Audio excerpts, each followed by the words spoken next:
welcome to another week.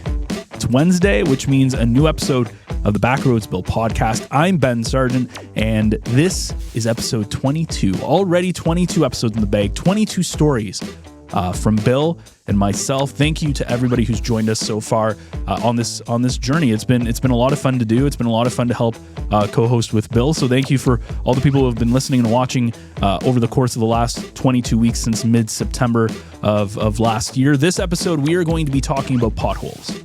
And I know what you're thinking. You're thinking potholes. You mean the things that break the suspension of my car? What does that have to do with Backroads Bill? We are not talking about that. If you're a geologist and you're listening to this, you know exactly what I'm talking about. We are talking about these very deep holes that form in nature, usually around water, sources of water, but not always. And we're going to be discussing some of them that we can find in Northern Ontario. And it's really cool because in this episode, we have two amazing guests on, both of them university professors. Both of them have ties to the North Bay area. One of them right now out in Vancouver, BC. He'll be joining us remotely. The other one, a professor at Nipissing University, came into the studio today to join myself and Bill. It's going to be really fun to talk about why did they form, how did they form, what ties, and they are actually a reason that we can believe the Ice Age happened. It's kind of cool. It's like one of those pieces of evidence that say, hey, the Ice Age was a legit thing that happened. It's a really kind of interesting geological fact. So this is going to be a really fun episode. I hope you stay along and enjoy the ride. And we're going to also tell you a couple of places where we can visit these mysterious pieces of nature in our own backyard right here in Northern Ontario.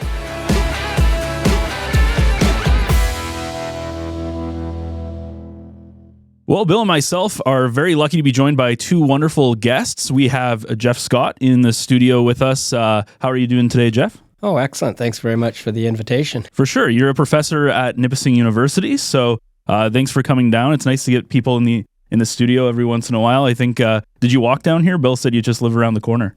I do. I live up the street, but no, today I drove. I'm on my way over for a swim at the YMCA after this activity. Classic. And we're also joined all the way from BC at like 7 in the morning over the power of the internet by Larry Dyke, who is a professor emeritus from Queen's University in the Department of Geological Sciences and Geological Engineering, and a longtime member of the Geological Survey of Canada, and was also a resident of Bonfield to bring things back to North Bay area. Larry, how are you doing? Very well. Out in this very, very mild Vancouver morning. So today, gentlemen, we are talking about these strange holes that are found in nature. They're called potholes, but obviously they're not the kind you wreck your car suspension on. But these are some giant deep holes found in the earth. I'm going to throw to you first, Bill. Tell everyone a little bit about how you came across these originally and what they are. Well, again, Ben, you're going to learn something today about these geologic potholes. I'm going to have Larry explain perhaps how they're formed. But the quest for this started, it took me 16 years along with the help of Jeff and many others, and we'll get to that I saw this researcher sitting on the edge of this pothole and in a journal, and it was in the 1970s, and he explains approximately where it is, just west of Mattawa, and a little east of the Canadian Ecology Centre in an area called Morel, Morel, on the railway line. And that was about it. And so there are many potholes throughout Northern Ontario and everywhere, and we'll talk about the glaciers and the like in a bit. But and there are many near the Talon Chutes. And so anyway, the quest started to try to find these to no avail, and we'll get to the discovery in short order, but nonetheless. But I thought we just turn it over to Larry for a moment. He's been eventually he came out and looked for these as well before he departed for the West Coast. But Larry, why don't you give us kind of how these geologic potholes are formed? Right, Bill. They're a fluvial feature, so formed by running water and copious amounts of running water. Generally, where a boulder or cobble or stone of some sort is caught in an eddy formed by just sort of a random depression in the rock. And so that rock starts to swirl around and begins to excavate a circular hole. So a pothole is essentially a round or circular shaft, and they're found all across North America, sort of very roughly along the U.S.-Canadian border, but a big swath on either side. And I think that's coinciding with the huge amounts of glacial meltwater that were being produced as the Laurentide ice sheet. That's the ice sheet that covered virtually all of Canada and went well down into the U.S. south of the Great Lakes. As that melted back, just enormous amounts of water. There were glacial lakes formed, impounded against the ice because the ice had weighted the crust down. So there was kind of a moat all along the edge of the ice. And that water was draining various ways. For a while, a lot of it was going down the present Mississippi. But later on, as the ice retreated, a lot of it started to drain down sort of through where Lake Nipissing is now, down the Mattawa River. And in forming a series of watercourses that gradually moved north as the ice front retreated. So the Morel pothole is on one of these drainage ways, and it's about 4 meters deep and over a meter in diameter. And there's at least one other one. Gosh, Bill, you'll have to. I'm just going by my memory from that time 2 years ago when you took Jillian and I in there, and also kind of a sort of a semi pothole in the side of an outcrop right in that area. At any rate, it would have required a considerable flow of water for a considerable amount of time to drill that down into that solid sort of granite gneiss that's in that area. So a remarkable feature. Yeah, now that reminds me. You were on a search with me, and then didn't find it that particular time over, and then of course after the fact, and when you flew across Canada and landed, and we went out to see the potholes. That's very interesting. So just as a good segue here. So over 16 years started to look for these, and I'm just going to ask Jeff. I think Jeff saw the picture that we were looking for of the pothole, and we had some vague information, as in the general area along the old CPR line, which is active now. It's the line that runs up to Rainier. It used to be Tembec in Temiskaming, and it was described as the Morel pothole. So there was a railway siding, and so I thought in the beginning it would be easy to find. So over many years, there were many expeditions, so to speak. It's not hard to access the area. And then as COVID came upon us, there was lots of time on our hands, and Jeff was willing, and I don't know how many excursions, Jeff, that we went on, but maybe you can describe for the listeners, viewers, that what the terrain is kind of like. I can do that, but before I do this, Larry, are potholes also known as kettle holes? Have you heard that term? I've certainly heard kettle hole, but my understanding of a kettle is just it's a depression that's formed by a body of ice that was covered up and then melted out, and leaving a space into which material just collapsed. Okay. I was introduced to kettle holes or potholes about 30 years ago, maybe, with Dr. David Pearson of Laurentian University and Science North, and we were on at a summer camp on the north shore of the North Channel out of Whitefish Falls, and there were many kettle holes or potholes in that location as well. And so he talked about having that stone, that central stone that carved out the pothole, and so we made it part of our summer camp activities to try to find the small stones. We never found any, but it was always the elusive game, I guess. But going back to Bill's question about the terrain, Well, one side of the tracks was a fairly wet, swampy area. The other side was an undulating hill and covered in pine and other coniferous trees. And we wandered along. Well, I don't know. One of our walks, I remember wandering up a hill thinking, could a kettle hole or pothole be up here?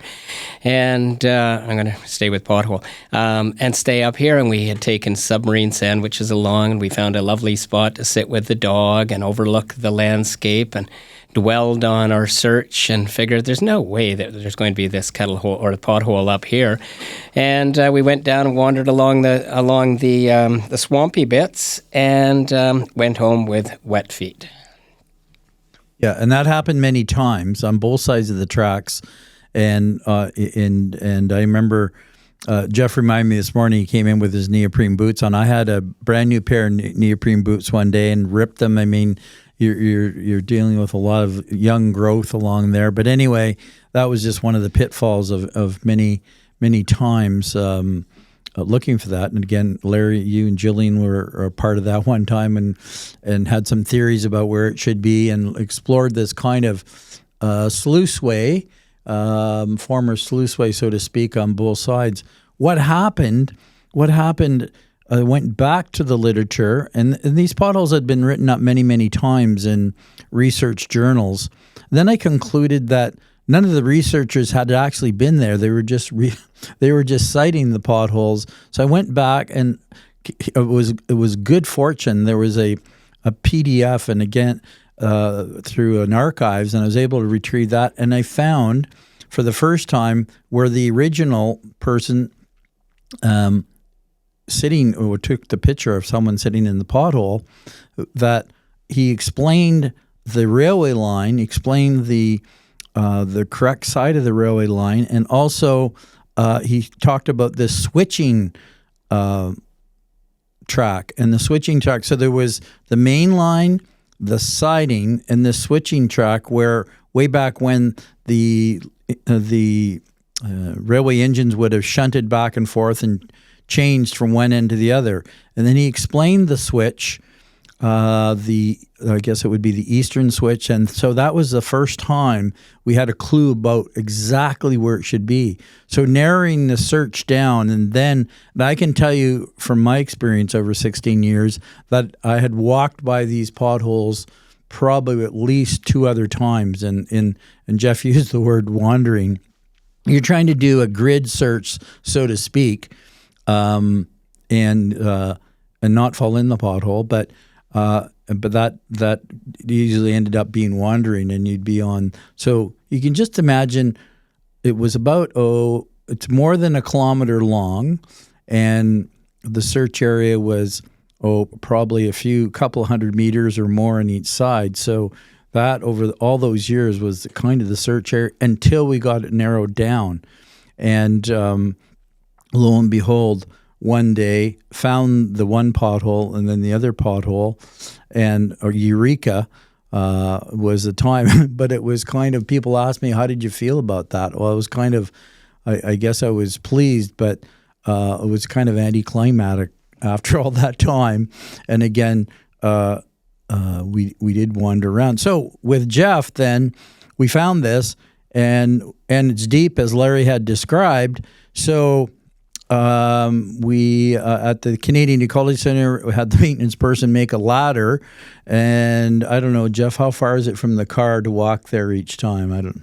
Oh, probably 1 kilometer down the track. Yeah. So we took that and I guess it's about 100 meters back from the track, because the switch is really, really important. And if people go there today, there's a nice rock cairn beside the switching track, which hadn't been used for years and years and years. The siding is still used, but not the switching track. And people can these are easily found now. And anyway, we took the ladder down and proceeded to we wanted to see what was at the bottom and how deep they were. So we put the ladder in, we brought some buckets out and a Duluth pack and some rope. And maybe, Jeff, you can describe what we did there. This is a needle in a haystack look, folks. Yeah. On one of our searches, my son and his partner came with us, and the same story, that we had a general idea of where we wanted to go and what we wanted to find, but it was just a wander. And it's you're meandering over boulders, you're meandering over the Cambrian Shield. It's just interesting walking, but you're not really sure how close or far you are. I'm not sure when my son and partner were out how close we actually came to the potholes before we turned around, because we had come in two different ways. The first way, we wandered down and had to cross through over a field with a creek, and eventually we got to the tracks. The second way, we were able just to wander right down the tracks. And that was after Bill had found it that we'd made this discovery that there was a much easier way into the pothole itself. But the pothole was interesting. We showed up, as Bill said, with ropes and buckets and a spade, and we decided that we were going to excavate some of the material from the bottom. So we put the ladder down. Bill climbed down. We pulled the ladder out so he could work at the bottom of the hole, at which point I thought maybe I should leave. Anyway, down goes the bucket with the rope on it. Bill fills the bucket. I pulled it up, and it was full of mud. It was full of rocks. We dumped it out. We had to look through it because we were also looking for that elusive grinding stone as well as we were working away. But I don't know how many buckets we would have pulled out, 30, 40 buckets worth of stuff. Yeah, many. And there were the grinding stones that are perfectly, so smooth with some the striae, I guess, are on the rocks. Because for anyone listening in, I think the best, and Jeff, you might have done this in one of your science classes, but Larry, I'm sure you'll agree, the best thing is to put some water in a blender, an old blender, and put marbles in it, start it up, and I would think, Larry, that's kind of what happened. That's the kind of motion. That would be a reasonable analogy for sure. Just something to impart a swirling action to those stones. And Bill, I think you and Jeff got onto it because I think that document you were referring to were the records of radiocarbon dates, which are published by the Geological Survey of Canada and usually have quite a detailed description of where the sample came from. So that was a real coup on your part to go to that information. Yeah. So and that was I couldn't believe after all those times and all those articles in journals that had been missed. But anyway, that was the key. And then again, this all what happened afterwards that occurred. And what did you think of the potholes after? Again, you'd been on the search to no avail, because I know the other time we were way to the east there on that kind of, I guess I'm going to call it boulder pavement. It was, I thought, when we had discovered this flat area and there were kind of the remains of boulders, I think there could have been erratics, but I thought, oh, wow, this is going to be the day. But of course, it wasn't the day. We were a kilometer away from them. But when we did go, and I did take you and Jill, what did you think of those? And you've seen lots of potholes. I've seen a lot of them, and I'm always excited about them for some reason. Maybe it's just because of this, that action, and I call it a souvenir from the past, and it's something that people can grasp onto as something that what happened during those glacial times.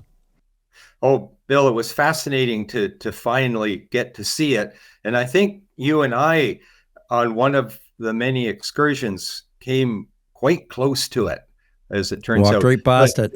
No, it's a big one in my experience, and it is sort of in the middle of nowhere. I mean, a lot of potholes that I know of are in obvious water courses.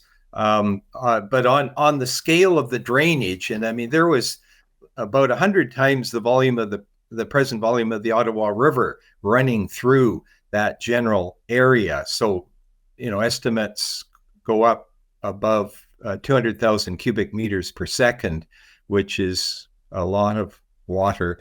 And at any rate, to see it was marvelous, and it was a big point on our flight from Vancouver to Nova Scotia.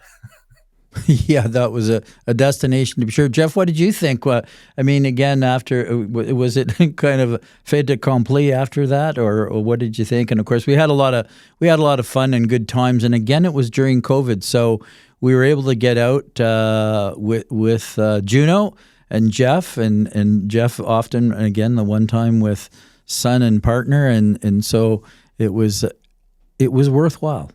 It was triumphant.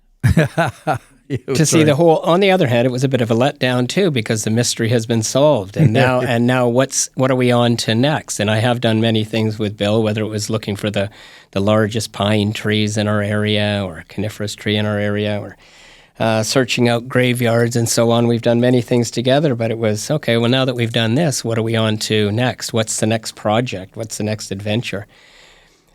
Yeah, well, in the journal, there is a reference to other potholes, and we still didn't get over to this other area, and I don't know if we'll ever get there. But nonetheless, that was triumphant. I like that word, and in a different sort of way. Ben, did you have some questions? Oh, I got a lot of questions. Okay, go ahead. So, Larry, based off of what you were talking, is it fair to say that the potholes are kind of like a drainage system? Is that the idea behind them? I wouldn't call them the drainage system, in as much as they don't go anywhere, like out the bottom. Yeah. But I think they're a good indication of a really strong flow of water. And nearby, at just below the drainage of Talon Lake, where it drains down into Pimisi Lake, there are some potholes, and a couple of them are something like 8 or 10 meters above the present water level. So that glacial drainage had to be at least that deep, and probably quite a bit deeper, in order to produce the current that would in turn produce the swirling to drill the potholes. So yeah, they're a feature that seems to be associated with the all of the meltwater that was draining away from the melting Laurentide ice sheet. There's some huge ones in northern Washington state, also produced by the Missoula flood, and those guys are several meters in diameter, if not more. I'm not too sure how deep they are, but at any rate, in many places where there's been a big volume of water over fairly competent bedrock, fairly hard bedrock, like the Canadian Shield, you stand to find potholes. So as a geologist, and this is something that I feel like you need to be in that field to appreciate maybe the most, why are these such an interesting natural phenomena? Oh, I think just because they are generally found in a location where there's no water flowing at the present time, like right at the location of the pothole. And in the case of the Morel pothole, like 12 or 13 feet deep. I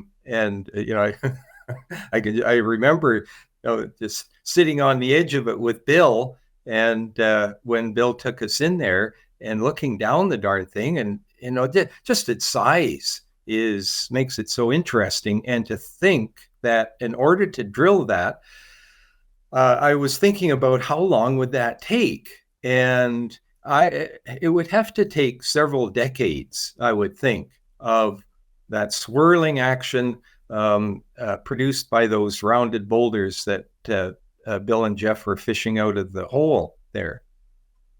Yeah, the one thing, I recreated the photo with you, Larry, and Jeff on his own in the 1970s journal. There's a person sitting there in his hands, and I tried to recreate that. But that was actually the first photo I took, or one of the first photos I took at the site, to just recreate that elusive black and white photo with whomever that is sitting on the edge, legs over the side, hands beside to brace. And because you don't want to fall into this, that's why the ladder was necessary. So yeah, you, as Jeff said, he could have left me behind, and that would have been that would have been it. That would have been it for sure. I'm sorry. I'm thinking of Edward Allan Poe's where the someone cemented in behind the wall. What's the name of that? Yeah. Anyway, Jeff could have done that, but he didn't. An interesting thing, I think, as well, is the fact that there are only the 2 potholes in that location. When you think about the length of time, Larry, as you say, several decades perhaps to drill it out, you only have 2 potholes in that one specific area. One would think that you'd have 10, 20. Yeah, is there a reasoning for that? I don't know. Larry can maybe comment, but Jeff, I think maybe we'll need to go back and search for more because there is that reference.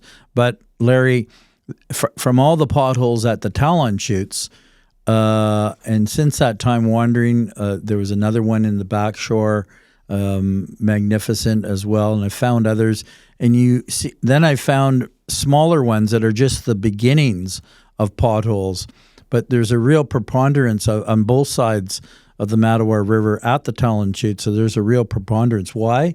I don't know. Maybe it was just, again, how, as Larry explained, something gets caught, and then over decades, whatever the timeline is, it starts to wear. But who knows why? Larry, any thoughts about that, or is this just the luck of the draw?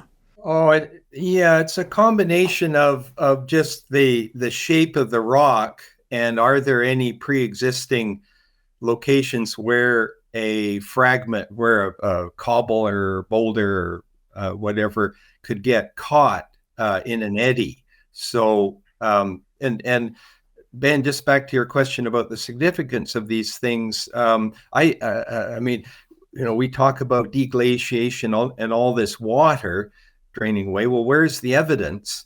And potholes form one of those pieces of evidence for the enormous amounts of meltwater draining away. But in terms of where they are, yeah, I mean, the Morel pothole, it's sort of an undulating rock surface.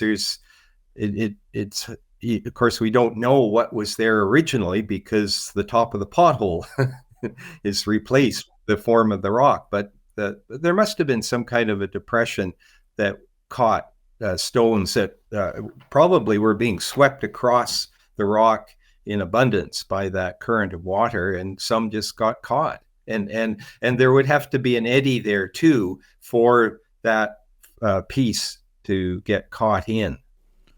I think I'm really, one of the things, like I've always been really into like astronomy and space and like all the science behind that.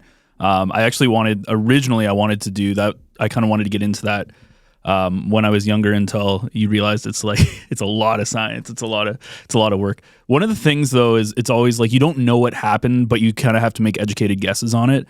And you have to see evidence of things to make sense of it. And that's what it kind of feels like with these potholes. Is it's kind of that evidence of a lot of things that are speculated on, like what was the ice age like and stuff like that. Would that be a fair assumption to say? Absolutely. Yeah.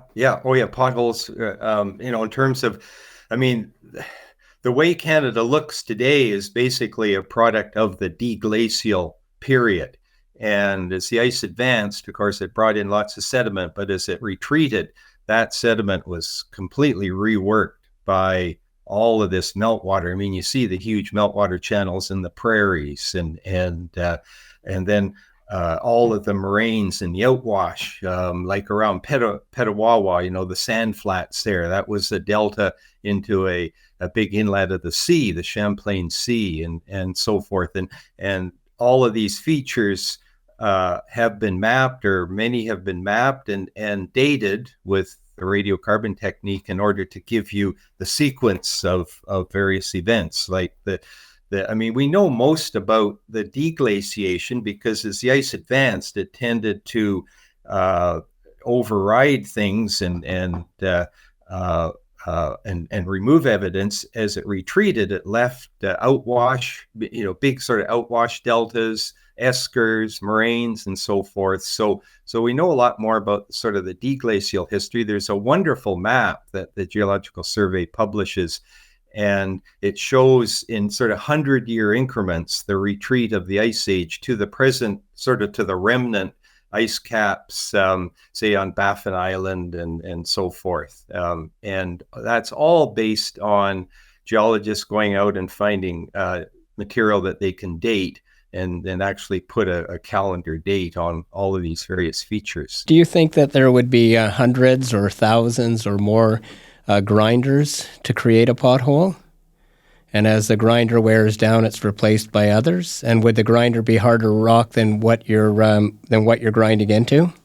It would have to be at least as hard in general. But I think with all of that, the excavating that you did at the pothole and all those rounded cobbles that you pulled out, boy, I mean, that's a good answer to your question. That it looks like you pulled up quite a bit of material there. So I'm sure, maybe almost a volume of grinders equal to the volume of the pothole might have been required. Yeah, and it was interesting to find them. I've been to many potholes, but not done any excavation to see what's there. But we did that, and so again, I use that marble analogy in the blender, and they were there to be sure, and then they. Again, how they are so smooth and they look like they belong there, and you can just get that immediate visualization about that. So again, I call them souvenirs of the past. The whole process, and I know, Ben, you're going to ask me, where can people find out about where to get to the Morel pothole? Well, there are the potholes at the Talon Chutes, but I did a Village Media story on potholes, and there are pictures of Jeff in it, and I did another one with Larry, kind of another aspect of the potholes. So you can just go Backroads Bill Village Media potholes, and then a map. There's always a map link. I know that particular map, I think I think it's more than 20,000 views on the map, and in analytics, that's a lot of, because we know people stay on the map because they want to know where the destination is. So I think, Ben, the invitation is to everyone to go and see these magnificent potholes. One thing I wanted to ask Jeff was what interests you about the potholes? What got you initially into the just wanting to go with Bill and seeing them? Well, as I mentioned, about 30 years ago when David Pearson introduced us to potholes, it developed a bit of fascination. I'm interested in the natural landscape around us, and more so I'm interested in adventures with Bill. That's fair. A lot of people are. So when Bill said, let's go out and have a look for these potholes, it was sort of that elusive, okay, let's go look for those potholes. Yeah. Where else do you get willing people that are here in the studio, Ben, that actually will go out and do that out of interest and otherwise? And so that's the joy of this whole story of being with people. And of course, in this case, there was that triumph or that discovery. So that I certainly invite people to go and see these potholes. I'm going to throw this out there, and it can either be one that you've been to or you'd like to go to, but is there one pothole that you would like to visit or have visited that said, this is the place that if people are interested in this, that you'd want to go? I'll throw it out to all three of you. Go ahead, Larry. Oh my gosh, it would be the Morel pothole. That's what I figured. Back on my craw for years. Ever since I saw that picture, Bill, that you've referred to of the fellow, probably the author, that Dr. Harrison, I think, yes, sitting on the edge of the pothole in that GSC publication. Yeah. yes, exactly. Got to find that. Yeah. Well, it would be the Morel pothole for sure.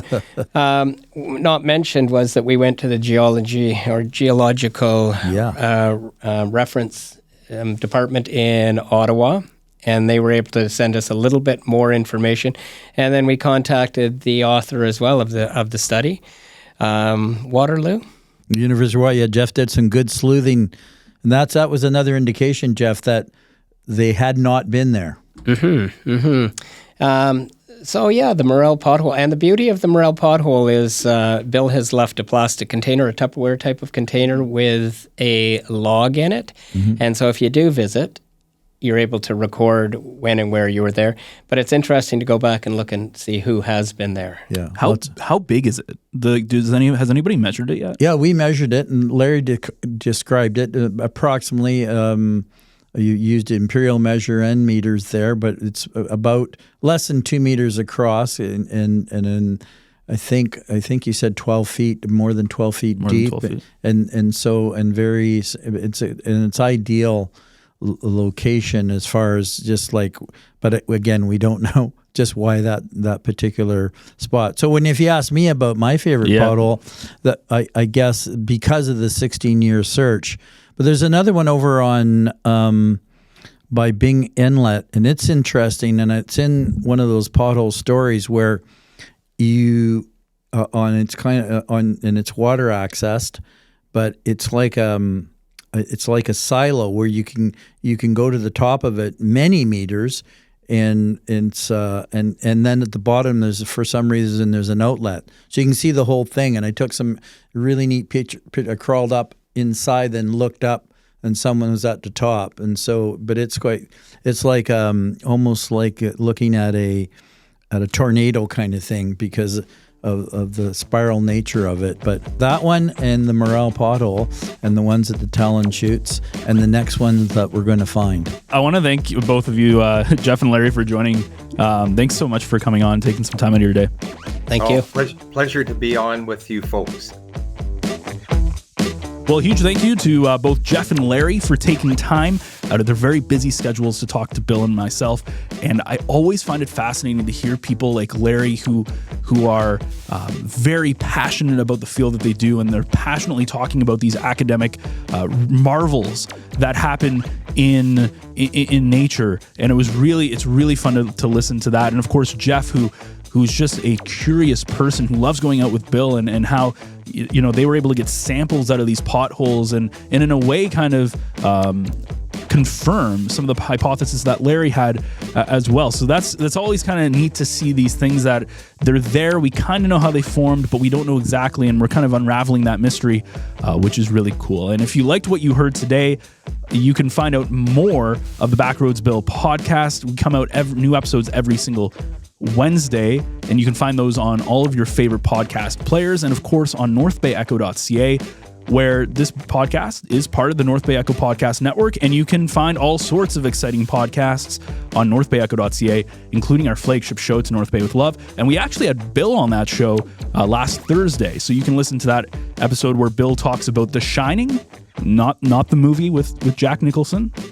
He talks about what he calls The Shining. It has to do with intuition and all the ghosts and spirits and stuff that, of course, Bill always puts inside of his stories, and something he is a fervent believer of. So a really interesting chat that he had with Lisa about that. If you want to check that out, you can on all of your favorite podcast players, and of course, over on NorthBayEcho.ca. So Bill, before we leave, any last words you got for our listeners? I'll just repeat the excitement sitting here today. And again, a couple or 3 years go by, but this is like going down memory lane, and I think Jeff identified it, the things out there on the natural landscape. In this case, it piqued our curiosity.